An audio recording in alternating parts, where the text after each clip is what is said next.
Hey, all you rad dads out there. Well, Matt, thanks for joining us on the Rad Dad Show. No, thank you for having me. You bet. So I'm going to start off the way we always start off these episodes. Who are you? My name's Matt Pryor. I live in Lawrence, Kansas. I play music primarily with the Get Up Kids, but also with several other projects, including as a solo artist. I am the father of 3 teenage weirdos, and I just celebrated my 20th wedding anniversary. Wow. Congratulations. Thank you.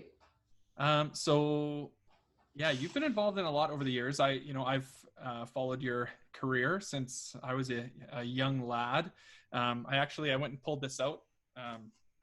Got my copy here of Something to Write Home About. Obviously a very influential record, and where I came to hear about you and start following your career. So New Amsterdams, Get Up Kids, solo stuff, and you've kind of dabbled in kids music as well. Yeah, it's been a minute, but I put out 2 albums under the name The Terrible Twos, which was aimed at trying to dip my toe into the children's music scene, I guess you would say, and I didn't like it. I like those records a lot. I think they're really good, and I think especially, and I'm sure more people are, at the time anyway, there weren't a lot of people from the traditional rock and roll world doing like kind of less pandering children's music. Yep. Like, you know what I mean? Like I wrote about just silly shit. Like, it was almost like, I didn't have like songs about doing chores or anything, like, you know what I mean? Like, it was just cleaning your room. Not a moral to the story sort of thing or whatever. It was just silly to reach kids. I did sneak in a couple of I snuck in a pro LGBTQ song by talking about a pink and a purple dinosaur. So that was my subtle political. Nice. Yeah. Reach them while they're young. Mm-hmm. So what brought that on? Like, what brought on getting into that project? Was it just organic because you were singing songs for your kids? Yeah, I mean, at that time, I quit the Get Up Kids for 3 years, starting in 2005, and I really wanted. Well, I had been like just singing songs and even writing songs with my kids, because it was back when they were littler, and I really wanted whatever the next thing that I put out post Get Up Kids to not be comparable to the Get Up Kids at all, like so that it wasn't like, oh, you quit the Get Up Kids to do this shit, like. Yes, I quit a successful rock band to sing songs about, poop. Yeah. You know what? Maybe that was just the the departure that you needed, right? Yeah, it gives you some distance and some perspective. And so you have teenagers now. So around that, and so what are their ages? 18, 16, and almost 14. Okay. So you were on the 2-year cycle. Yeah. So they're all about 2.5 years apart. Okay. So you would have where kind of, I guess, help orient me to when you had your first child. I guess, where were you in sort of the career path? That would have been right around the time that Get Up Kids kind of took a break. Is that right? No, it's before that. So in 2001, my wife was pregnant, and we went to go make our 3rd record, which was called On a Wire. Yeah. And then about 3 weeks after my daughter was born, we left for the On a Wire tour. And it was as far career-wise, at that moment, the band was probably the biggest that we ever were, because it was after Something to Write Home About. We had toured Something to Write Home About for 3 years, basically. And, word had spread, and So we were playing big places. We were playing theaters and we were playing, really big clubs. But we had also just put out this record on a wire that a lot of people didn't get initially when they heard it. And a lot of people thought it was too much of a departure and yada, yada, yada. So that was a bit taxing because it was a double gut punch of I didn't want to leave home. Like I didn't have any idea how hard, like I had gotten, I've been with my wife. At that point, we had been married for 2 years and I had been touring the whole time we'd been together. And so I think we had gotten used to being apart in that sense. But then when my daughter was born, it was just like, it was a punch in the gut of just like, I didn't know I was going to feel so strongly about not wanting to leave. And then to go on a tour where the shows were great, like the shows were like thousands of people, but then like the record reviews we were getting were like, this is shit. This is like terrible. What happened to the Get Up Kids? Da, da, da, da. And so it was kind of this like, okay, well then why am I even doing this then? Like I don't want to be here. And it was a pretty dark time. Even though like, and it kind of goes to, for me, my experience with touring is that the tour being successful doesn't necessarily make me happy. You know what I mean? If I'm not in that, that's not enough. I'm glad when tours are successful. Don't get me wrong. I'm not opposed to it, but it's not enough to get me over the loneliness and the darkness that I get into sometimes. And I felt like, and sometimes my darkness is just sort of my own mental health stuff, but that one felt justified, because it was just like brand new baby, weird place in the career. Yeah. So. Well, I remember when On a Wire came out and yeah, all that kind of buzz around then. And this is like the plight of a band who puts out a killer record, right? Is how do you follow that up? And if you do anything differently, people are going to freak out, right? And so I love On a Wire. It's I think about this a lot actually, because I think that we've finally cracked the code with our last record of how to do something that is artistically stimulating to us, but that is also not a culture shock for our fans, And so like, even now when we're like talking about starting to write again now, it's just sort of like, the world's pretty dark right now, so I can't see a lot of happy love songs coming out of, the COVID era of songwriting. But at that time in 2002, we were just like, well, we did like, we literally just played that record every single night for 3 years. Yeah. And we're listening to different stuff, and we want to try and incorporate that. And the thing is, that's kind of unfortunate that we realize now is that some of the songs on a Wire really kind of got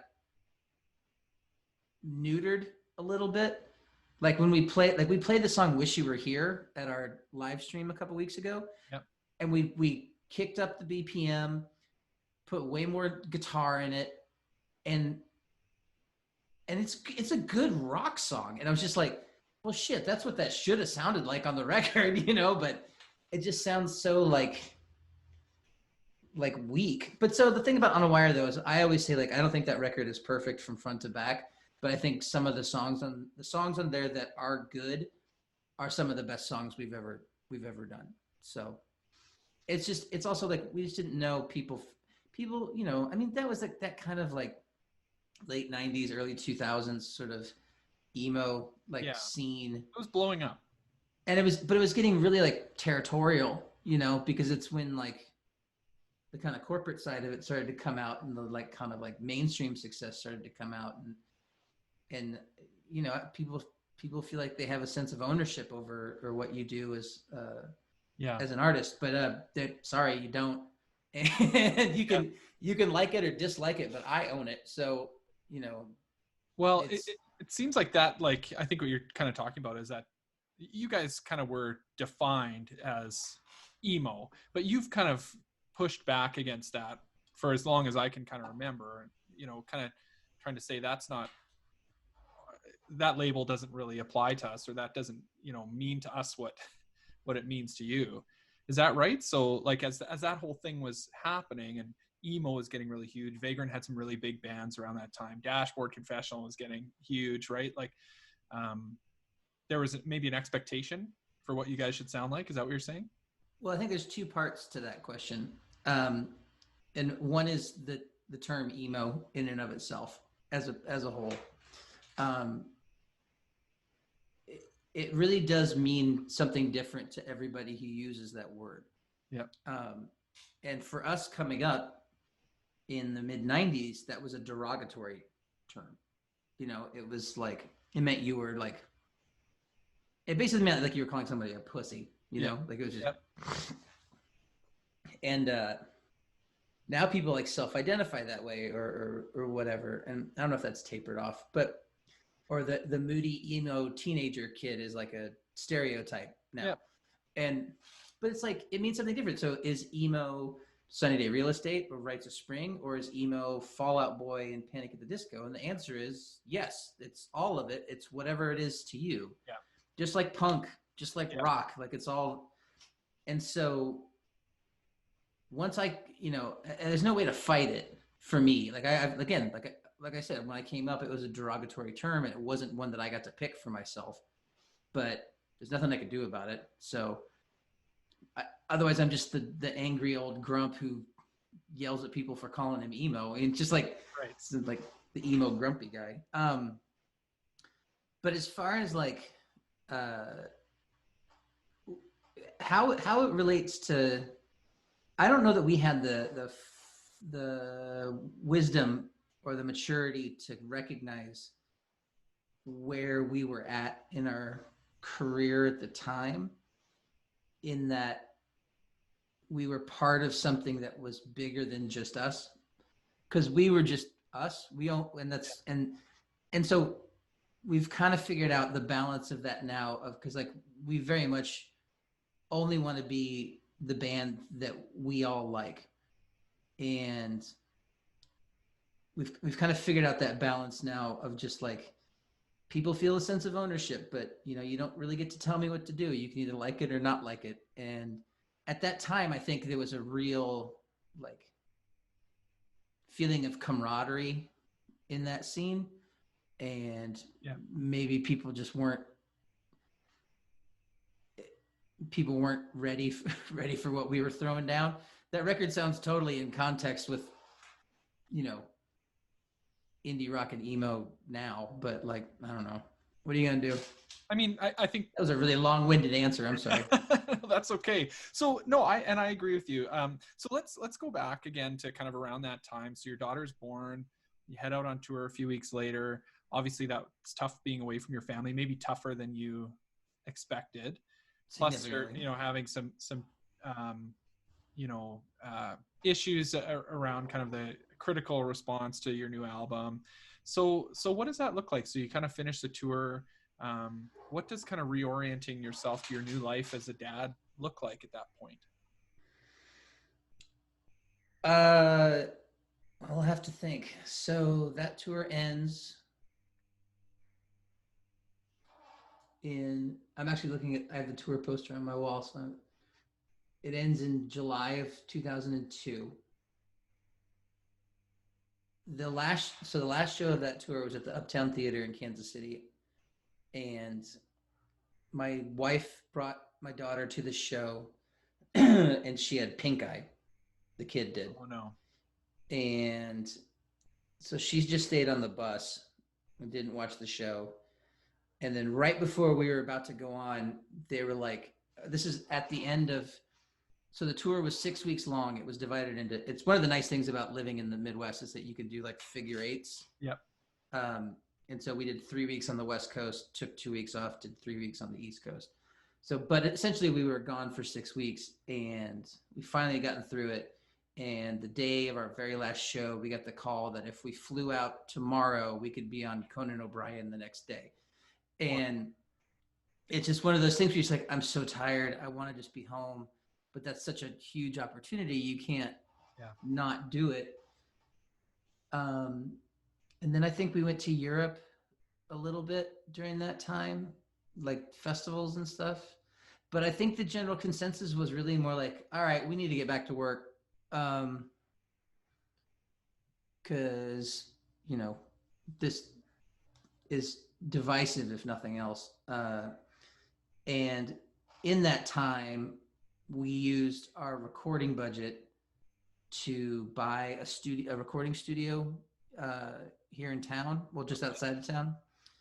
And so that was a big deal for me, because it basically meant I could go home and be with my family every night, as opposed to, you know, having to go away for weeks at a time. Like, I have to go away for weeks at a time to tour, but I really don't have to go away for weeks at a time to record. I could still do that. And so, but yeah, it was during that time that we bought the Black Lodge, and we started writing what ultimately became Guilt Show. Jim got married, Rob got married, James got married. And I really started to feel like what I know now was a break. And none of the other guys had kids. And they didn't get where I was coming from. Because, and I think that's at least, when I think about it now, I think that's at least partially because I was a big booster for touring in the early days. You know, I was just like, let's just go. There's no reason to be here. You know, we're not making any money in Kansas City playing music. Like, let's, you know, keep going. And then for me to all of a sudden do kind of a 180 and be like, I don't really want to do this, I think may have been confusing for them. So that ultimately ended up, you know, where we, you know, I needed a break. And so that happened right around the time. So Guilt Show, you guys recorded that at your studio? Mm-hmm. And then it was kind of shortly after Guilt Show came out that you guys took a break. Is that right? Yeah. Well, I quit. Take a break makes it sound like it was amicable. Okay. It was not. So in retrospect, it was a break because you guys did sort of come back, but at the time it was kind of the end. I had absolutely no intention of ever doing that again. Yeah. So that was kind of, you know, competing priorities and things like that drove that change for you. So after that, I know you continued with lots of other projects, right? New Amsterdams was kind of happening, I think, around that time. And a couple of years later, started putting out some solo records. We talked about Terrible Twos. So what, you know, in terms of home life, you would have had some time at that point to kind of really settle in, hey? Yeah. I mean, the trade-off for me having to be gone was that when I was home, I would do a lot of the stuff around, like when I was home, I wasn't really working at all. So I love to cook. So I still cook all the meals for everybody. Nice. And then somewhere in that time, I got really into gardening and farming, and, you know, into urban homesteading. So like turning our backyard into, like, we just have a regular city house and regular city backyard, but at one point I had 23 tomato plants back there. It's like a forest of tomatoes. Yeah. That was a bit much. That was too far of a swing to the other lifestyle. But I would take care of the kids, and then like my wife would work. And so and then at one point my in-laws moved in with us, which our house is not that big, and that's 7 people, you know, in one house with one bathroom. Wow. And so that you know, when I would have to leave, which I would try to keep really sparingly, they would, you know, step up and help with the kids and stuff. So you had the extended family there. So for you, Matt, what are the most rewarding aspects of being a dad? You've got a lot of time to kind of reflect on now. You've got teenagers, right? So they've gone through lots of different stages. Well, I don't know. Lately, the things that really stand out to me is seeing my daughter's band play. Oh, that's cool. And even though it was really awkward for me, so when she was 16 and she was learning to get her driver's license, Yep. and she had one of those permits where, you know, she could drive as long as someone with a license was in the car. Right. And nobody else in the band had a license. So I had to go with them twice, maybe 3 times, to where they would play like basement shows, like house shows. And so it's like all these teenagers and young 20 somethings. And then I'm this 40-year-old guy, like lurking in the corner. Yeah. Standing in the back with their arms And I crossed. felt like, and so I would go like sit in the car, you know, until they played. But I felt like such a creep. But when I saw what they were doing and that they had this scene that's basically the same thing that we did when I was her age, that made me feel really proud. My oldest son has become a very talented like chip tune or like 8-bit kind of composer, and like that's something that like I guess I understand the physics of it, but I have no idea how you make music like that. You know, like it just That's so cool. I like you might as well play the harp. You know, like I have no idea. There's no concept. And then actually my youngest son in quarantine has learned how to play the drums and play guitar and play bass. Oh no! So I'm just like, all right. I'm glad we have all these things around the house. So so obviously that's a rewarding aspect for you to kind of I guess your kids for lack of a better term, following in your footsteps a little bit, taking interest in music.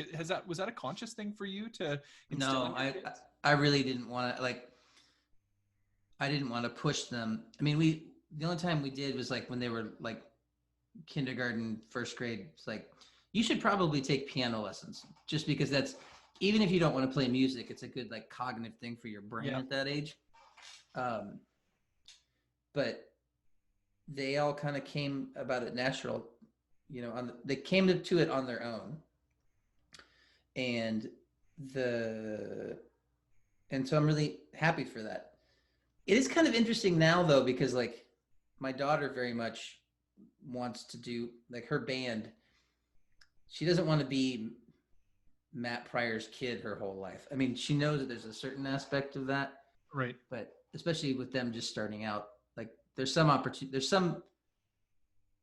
most of what I can give them is advice, like I don't like don't sign anything, like you don't get into a bad record deal when you're 17, and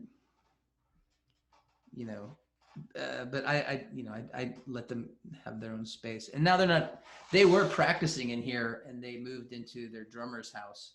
And so now I'm like, oh, finally I can have my office back. No kidding. Yeah. It's usually got to be the drummer's house where the jams happen, right? You don't want to be lugging drums all around. Yeah. Nice. Exactly. So that's cool. So your kids have kind of taken interest in music. What do they think about your kind of history as a musician? My dad's a rock star. What do they think about that? Well, I'm not a rock star. That has a whole other implication to it. I think that they like it, just various degrees. My daughter just fucks with me about it all the time. My youngest son has been really into it, and he actually seems to like. I think they all like the music that I make, but I think maybe the bigger takeaway is they see that this is a job, and that it's not like that's why I get so hung up on when people call me a rock star, because it's just like that kind of implies that I just like stand there and be famous, like it's like I work really Life hard. is real easy, right? Yeah. There's that implication. I work really hard, and I have worked really hard over my life to be able to make a living as a musician. And I don't think that there's anything inherently glamorous. I think it's a privilege to be able to stand on a stage and have people sing along with you. And Yeah. I totally respect that. But then as soon as you're done with that, you're going to walk into a dressing room with graffiti and people have drawn dicks on the wall, and it's going to smell like beer and dudes, and you're not going to get enough sleep. And that's part of it. But for me, like, and so like, I was telling my kids know that like it is possible to make a living as a musician, but it is a lot of work. Yeah. And it's a lot of downtime, and it's a lot of boredom, and it's a lot of loneliness. But if it's what your calling is, then it is possible. It's not this like impossible thing. I mean, maybe it will be in the future. I don't know what the live music industry is going to be like after this. So yeah, that could drastically change things. Yeah, no kidding. No kidding. So Matt, how has being a dad changed you? Like if you think back to before you were a dad, clearly there was things going on in your career, but as a person. I have a tendency to be very controlling and very stubborn. I think a lot of people in my position that have been successful have that trait. And I think when the kids were little, I really had to try and learn more patience. And then I think I had a harder time when they were like 7, 8, 9, because it's like, I mean, when they're babies, once you wrap your head around the idea that you're never going to sleep, you're at least like, okay, well, I'll dress them and I'll schedule this and I'll feed them what I want them to eat. And then they start to develop their own like personalities, and then I have to be like, well, but I don't want you to do that right now. Yeah. And it's taken me some time to let go of that. And I think it really kind of started to happen. Like for us, the age of 12 has been rough for all three of them. And I think kind of going through that and like talking through things, I don't know. I see so much of myself in them too. Like the way that they handle stuff and like their anxieties and their like somewhat reclusiveness. Yeah. Yeah. Some of what you're saying really resonates with me too. I mean, I'm a very, I'm kind of an anxious dad too. I have 2 young kids. So my kids are 2 and just about 5. But definitely, getting over, that lack of control, that can be really tough, right? Like I'm very much like a routine person. Like we said, we're going to go to the park at 1 o'clock. Like it's 1 o'clock. Let's go. Mm-hmm. Let's go. Right. And there's no reason to be like that, but the whole rest of your life, that has worked out really well for you, being able to say, probably in your band, that's a big part of why you're very successful, because you were that way. But that doesn't fit with parenthood sometimes, right? Some of those well things. you got to find the balance of giving them structure and letting them be, and giving them structure and support, but then also letting them be their own person. Because I grew up in a very like, my mom specifically was very much trying to make me into somebody that I wasn't, because she had this idyllic idea of what she wanted a son to be. And I, didn't fit that mold. And then once I discovered punk rock, it was just like, well, fuck you then. It's just like, here's my answer. Yeah. So what was that? What was your mom wanting you to become that you? I mean, I went to Catholic school my whole life. I was a musician. I had as long a hair as they would let me have in school. I was into heavy metal, which she thought was satanic. Yeah, the devil's music. All of those things. Like it was, And I don't know how much of it was me rebelling against her or just that was what I was into, but that's what I was into. Yeah. Okay. So, yeah. So, in terms of how being a dad changed you, it seems like it's kind of figuring out how to cope with, those inherent kind of feelings of wanting to control the situation, but also realizing I can't control everything. And I can imagine Right. with teenagers, it's tougher. Yeah, especially when they start fighting about stuff that I don't think is. They'll start fighting about like TV shows that they're watching or anime or something, and I'm just like, guys, this isn't worth yelling at each other about. Like, mainly because I don't know what you're talking about. So Matt, you mentioned your mom. Like, what about your dad? Like, what was your relationship with your dad like? Distant. We still don't talk very much. It wasn't bad. Like, he wasn't abusive or anything, but it was just, he was just, his dad didn't talk, and so he didn't talk, and which is ironic because he's a lawyer. So that's about it. So do you think that your relationship with your dad has any effect on the way you parent, or your thoughts on parenting or parenting styles? Did that affect the way you approached being a dad? Consciously or subconsciously? Yeah. No, it was conscious. It was just like, I don't want to be distant. I want to be like, I've always been a proponent of communication. I think probably because of that, like, I would rather over explain something than not explain something. And I would rather over introduce someone that you've already met than not introduce them at all. Like, I just think communication is really, really important. And so I also think that, like, I don't like it when people talk down to children. And Yep. I certainly don't like it when they talk down to mine. And mine are old enough now that they can handle their own. But, yeah. I would just kind of like, like, I really don't care if you swear in the house, but when you go to school, you're going to get in trouble. So you should be aware of that. That's my son got suspended for 3 days because he tricked a teacher into saying something inappropriate. And I thought it was hilarious, but it was just like, hey, bud, that's your deal, man. Like, you can't do that stuff at school. Yeah, you can do it, but there's consequences. But it was funny. Well, now I'm curious. Do you know who Bo Burnham is? He's a comedian. I should know who Bo Burnham is, but I, like, off the top of my head, no.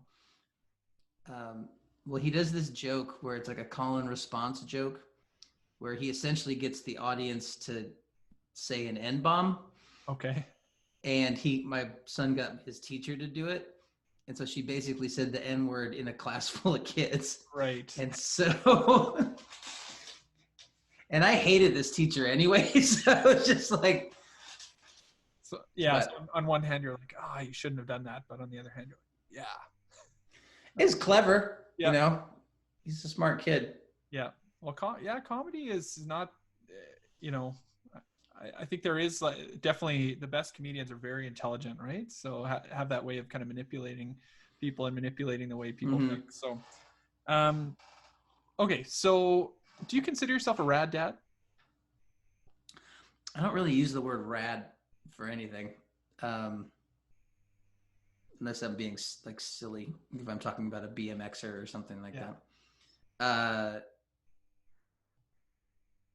So I think I'm a good father. Does that count?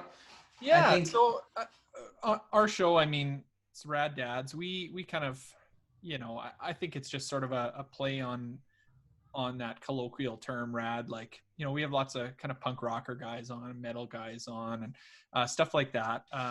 So that's rad. But the definition of what a rad dad is, I think, like we talked about before about emo, that could mean something very different to different people. We've had some people say, yeah, I'm a rad dad. Like I play in a band and, tour the world and that kind of stuff. That's rad. It could be that, right? That could be kind of that aspect of it. Or it could be, what do you define as rad? Like cool, good. Maybe it's the way you communicate with your kids and how you bring up your kids. I mean, I guess in that sense, like I think that my kids will never feel any question about how I care about them. Like they will never feel like I didn't tell them I love them. They will never feel like I wasn't there for them. Although I will say, of course, being on tour, sometimes I'm literally not here, but like emotionally speaking, I think they see a lot of, I think they get a lot of positive stuff from me and probably some negative stuff from me too. But so how would you? I guess I get. Go ahead. Sorry. No. You go ahead. I've always subscribed to the philosophy. I don't know if it's a philosophy or it's just maybe like observed that really, if you do your job correctly as a parent, you make yourself obsolete. And I think when it's all said and done, I will have accomplished that. I think that they will be obsolete. They already are smart, independent, creative, hardworking, compassionate people, and I take that as a win. Yeah. I also think that we've all, both my wife and I, have broken the parental cycles in our families with our kids. So hopefully, if they decide to have kids, they will carry that on.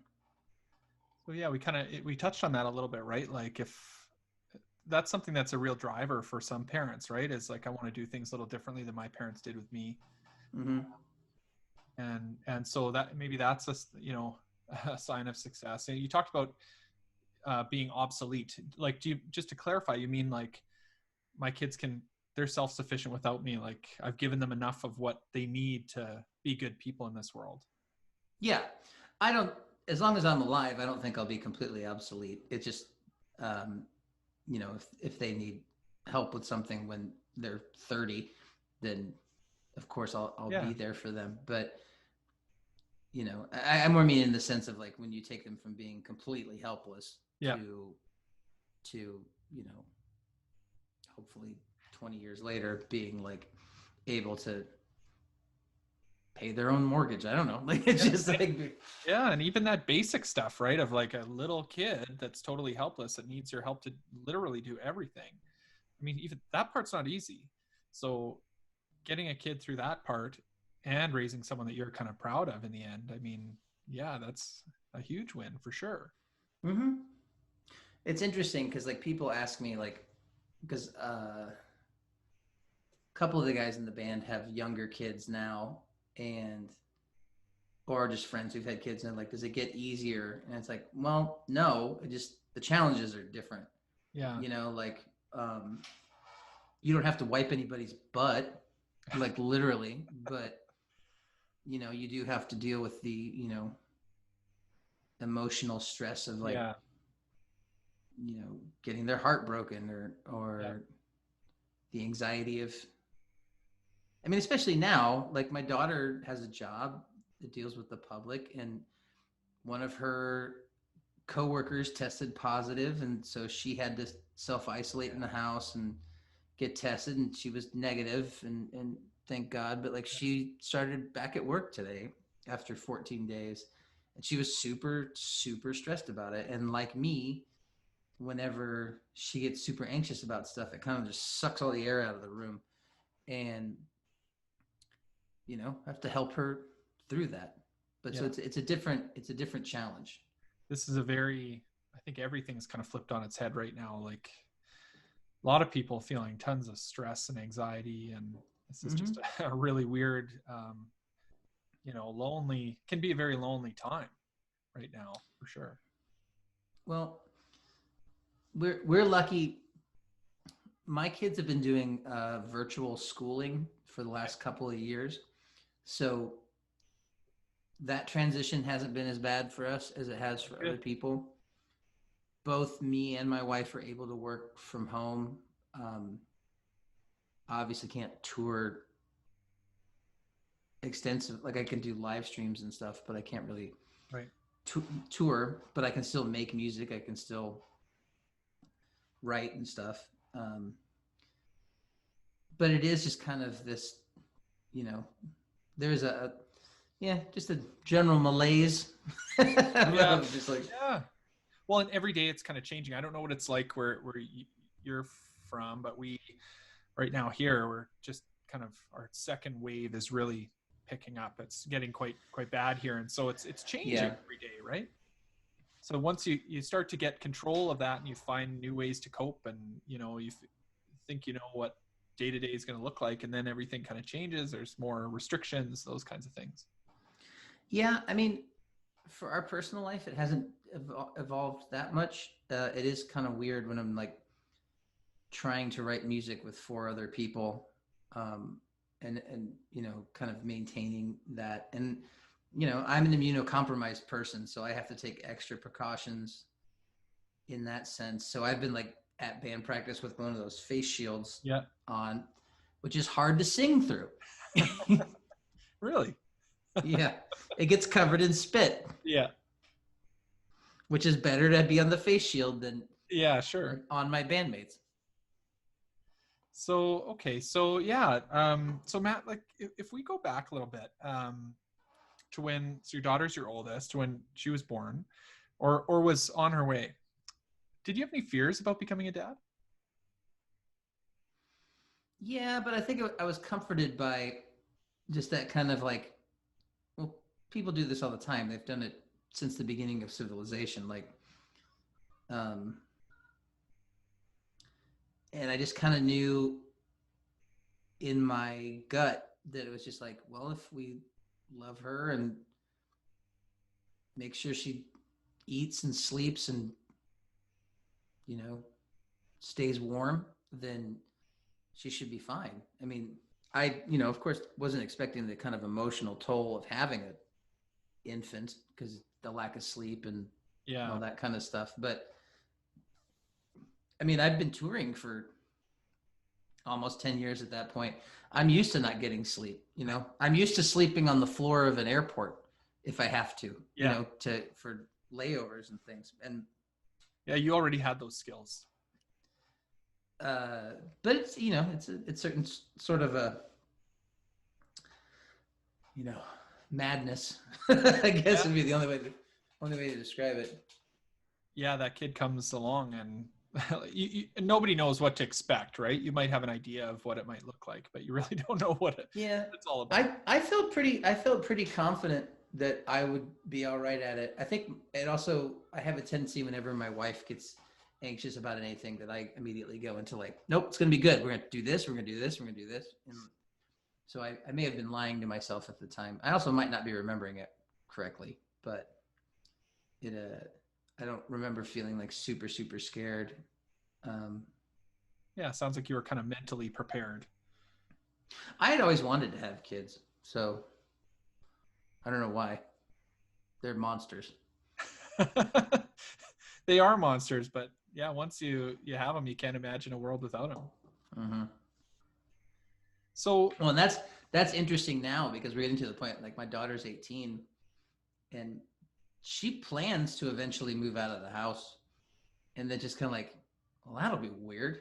Like it's just like, but that means we'll have more space. Yeah.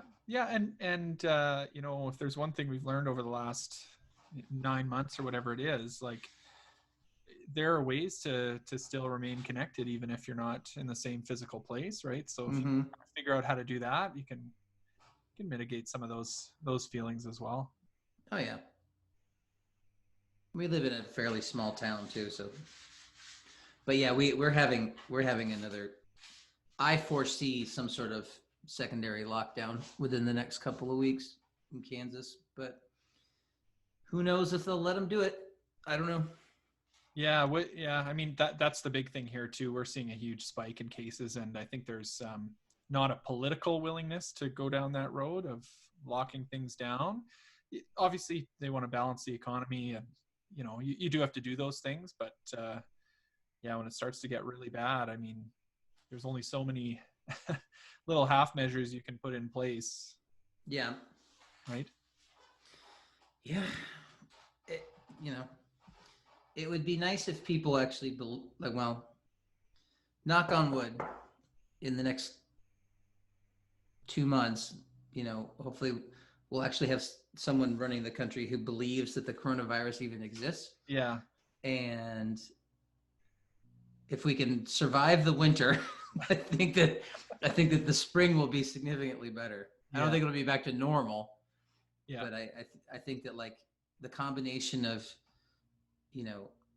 having someone who isn't actively lying to the public in charge, what a low bar to set for a politician. Yeah, I mean that doesn't seem to stop the supporters though, does it? No, it really doesn't. And then the positive things that are coming out about the vaccines that they're working on, I think is really positive. We'll be getting into warmer weather. We can do more stuff outside. Yeah. I'm just like, they've said from the beginning that we're going to get through this. And I wonder for my particular industry, how live music, especially on the club level, is going to change.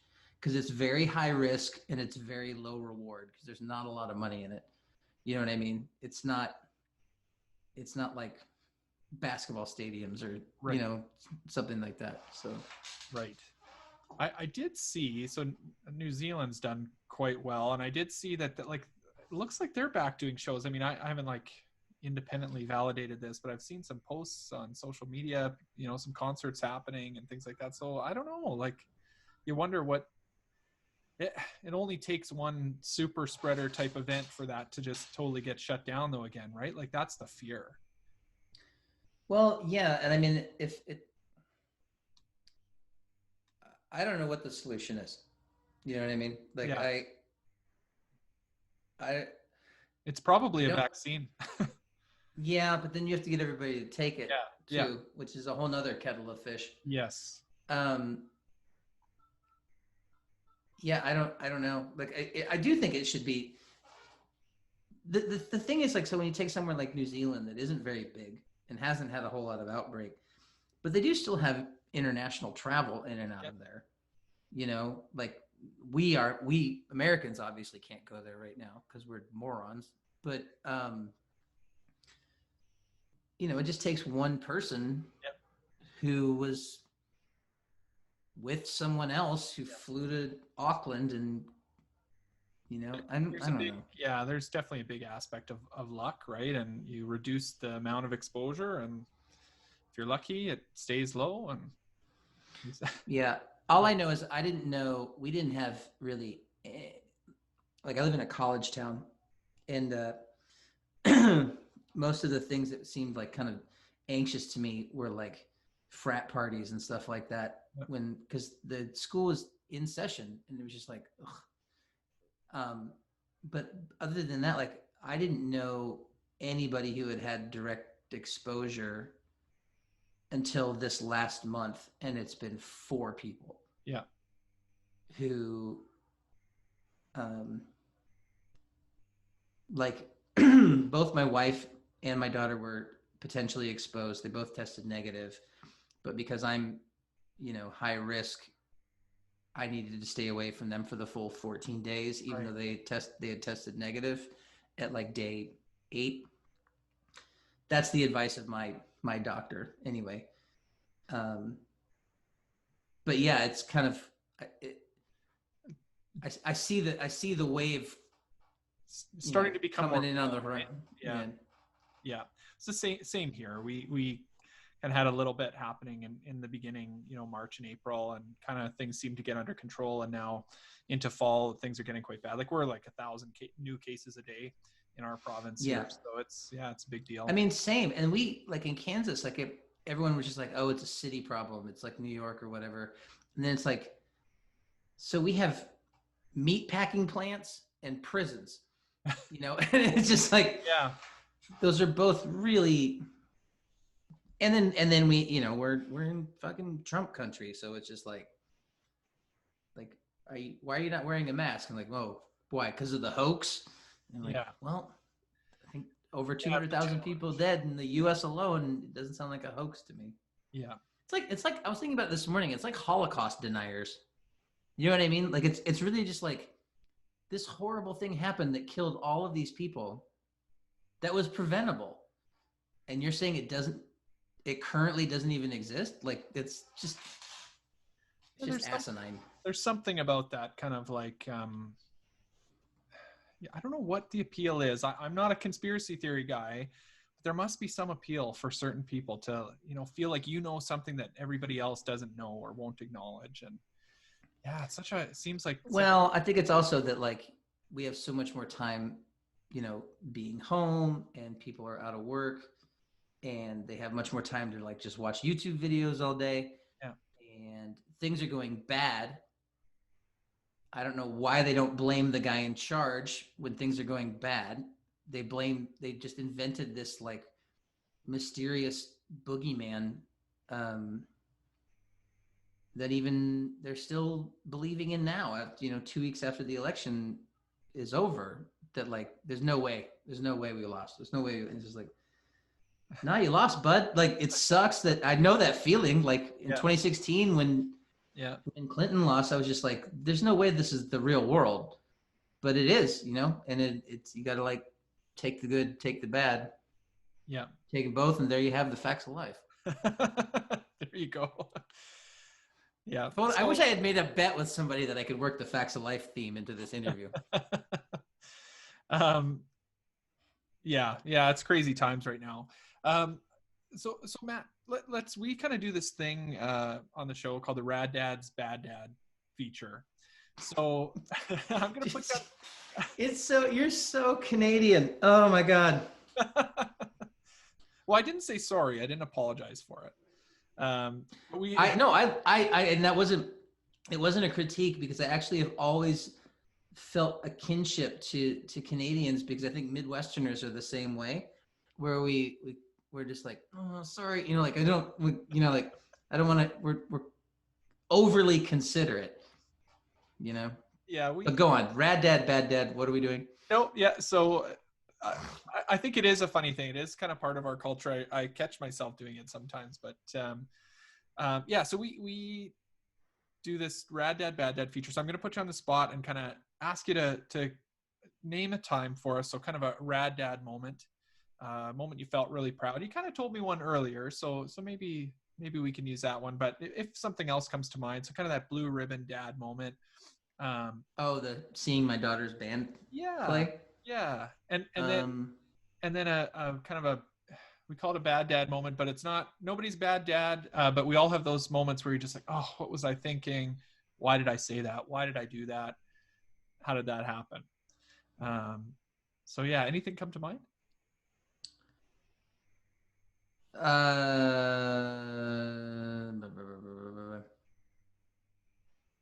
I mean, so is this like rad dad, meaning like a time that I felt like I had done something good? Yeah. A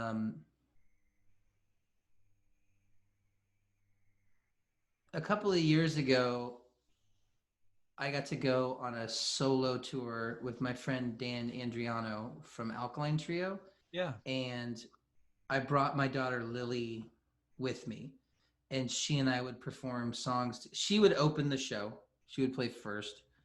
And then during my set, she would come up for a couple of songs and play. And she, at least during my set, she always stole the show. She's got a really, everybody thought it was really hilarious to be like, Lily, your voice is amazing. Your dad's okay too. You know, like she made her own merch. Yep. And she sold it, she sold her own merch on the tour. And that was a really fun thing for me to get to like perform. We've done it a couple of times, like performing with her. That sounds amazing. Kind of getting to share that Yeah, experience. it was cool. And then she got to learn how boring tour is. How long was that tour where you brought her along? We did it in chunks. So we did it in like 10-day. It's a lot easier to like in the pre-COVID world, like to travel as a solo performer because you can fly, because all you have to do is bring a guitar. Right. Than bringing like, a drum kit and amps and stuff. So we did like, basically 2 weekends. So it'd be like, 10 days. We did 4 of those. So like, we didn't make it to Canada though. Sorry. Yeah, that's okay. Next time. So doesn't Dan have a daughter who plays music as well? So was she part of that as well? I don't know I know he has a daughter. I don't know if she sang. We did a collaboration song together, and his daughter sang on part of it. But I don't know if she's playing music. I would have, as far as like things that I regret in my parenting, like part of this thing of like learning how to like let go of control. I've definitely lost my temper. And then I had this really like really vivid moment of seeing someone who I know lose their temper with their daughter when their daughter was younger. And I finally got to, I always regretted losing my temper, and I would always apologize for it afterwards. Yeah. But then when I was just like, when I saw it from the perspective of an outsider looking in, I was like, I don't want to be like that. And so sometimes lately, like I'll get into arguments, especially with my youngest, because he's a bit of a contrarian. Because he kind of has to be. He's the youngest of a lot of opinionated people, all under one roof. But I don't like that about myself. I don't like it when I get angry, and so I try very, very hard not to do it. Yeah, I can totally relate to that one. That's one, as soon as the words come out of your mouth, you lose your cool. You just, there's no worse feeling than that, right? So, but everybody does it, and you kind of have to just be conscious of it. I think, like, I've kind of learned, like, it's not okay to do it. You shouldn't do it. You should check yourself before that happens. But if it happens, you kind of have to address it, right, with your kids, because the last thing you want is for them to be afraid of you. Yeah, and I think that, like, I've done a good job of if they ever have been afraid of me, that I think I've rectified that, and that I don't think that they are. Yeah, I'm not even sure they respect me anymore, let alone be afraid of me. So Matt, what's next for you? What's happening right now? So Get Up Kids had a new album out last year, right? Problems. You did a live stream fairly recently. Here's your chance to kind of tell us what's happening for you. I know you've got a Patreon going as well. Okay, so Problems came out last year. We were in the middle of a tour with Dashboard Confessional when the COVID hit. Don't know what's on that front. As far as Get Up Kids go, we did our 25th anniversary live stream. We were going to do a 25th anniversary concert, but that didn't, that's not an option anymore. Right. It went really well. And we've since moved into a space that we can kind of have be our home base for writing and recording. We just bought we just bought a new computer so we can start recording. Nice. Rob, our bass player, is a vintage gear aficionado, so we have a lot of recording gear down there, and we're going to start writing and recording, and then we're going to have full like video capabilities to do more streams from our space and to do like Awesome. live stuff. We haven't fully figured out how that's going to manifest itself, if that's going to be what it is, but we're planning on writing a new record and documenting that whole process. As far as myself, it's career wise, I do this thing called Downright, which is like writing custom songs for Right, people. I saw that. So I do that, and then I have a Patreon where I do songs that I'm working on and updates and playlists. And then lately I've started doing my podcast again, and it's currently just through the Patreon. It will eventually become like a public thing, but just initially it's through that. And then I've been doing a lot of live streams, like full album, like New Amsterdams live streams. I did a all request live stream on election night that was to take your mind off of things. I could have used that. Even up here, we were all glued to our TVs watching right for 7 days or whatever. However right. long it took. And then just this last Saturday, actually, we and I think you can. I don't know when this will come out. Maybe you can still see it, but we got to be a part of a benefit concert that we've played. This will be our third time playing it, called Thunder Gong, which is for this organization called Steps of Faith that Jim, our guitar player, works at. That they provide prosthetics for amputees that can't afford them. Cool. Because our healthcare system in this country is fucked, and so we got to do that, and it was really cool. It was a really cool event. It was like a live stream event, but it was like we were by far the least known band on the bill. It was like Foo Fighters, Brandy Carlisle, like it was crazy. So yeah, that's what's been going on. And then I've been, doing projects around the house. I mean, I don't know if you can see it. I built this bookshelf. Oh yeah, I can see it. Cool. Good for you. Yeah, as long as it's square, I can build it. Yeah, I can't even do that. So yeah, I'm envious. You're way ahead of me.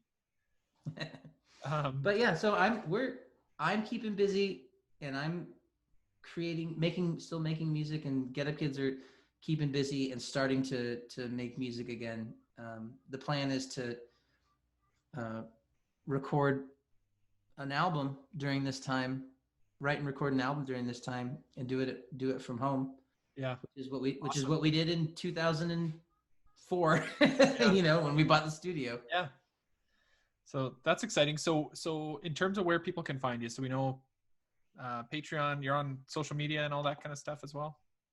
Yeah, the easiest thing to do if you don't want to deal with social media is go to Pryor Songs, Pryor songs.com, and it's kind of like a clearinghouse for all of the stuff that I'm doing. So for anybody listening, pryorsongs.com, we can find out. You can find the Downright, you can find the Patreon, you can find all the socials, you can find merch, you can find music, you can find Get Up Kids stuff. Perfect. It's all there. Sounds great. Well, Matt, thank you so much for taking the time to chat with us today. Any kind of parting words for dads out there, or maybe dads to be?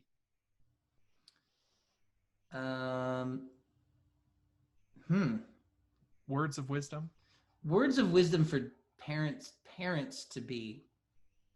I always tell people there will come a time when you have a newborn that you will want to just leave them in their bed and drive away. And you, of course, shouldn't act on that. And you will feel horrible about having that feeling, but that feeling is normal. Yeah. And again, it's like you shouldn't do it, but having the feeling and feeling that frustrated about the situation is totally, totally normal. Yeah. For current dads, I just, you're doing fine. You got this. Just talk to them, let them be their own person, let them show you who they are, and encourage them, and they should be good. I like that.